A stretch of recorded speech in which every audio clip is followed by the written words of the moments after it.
கொஞ்சம் முன்ன போங்க.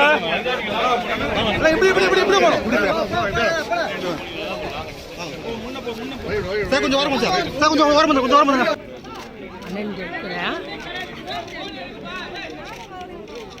நான் ஒரே ஃபோட்டோ ஒன்று எடுத்துக்கிறேன். கொஞ்சம் தள்ளிக்கிறேன்.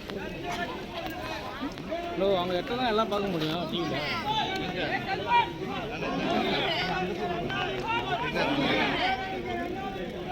ஓங்குங்க ஓங்குங்க ஓங்குங்க ஓங்குங்க ஓங்குங்க ஓங்குங்க.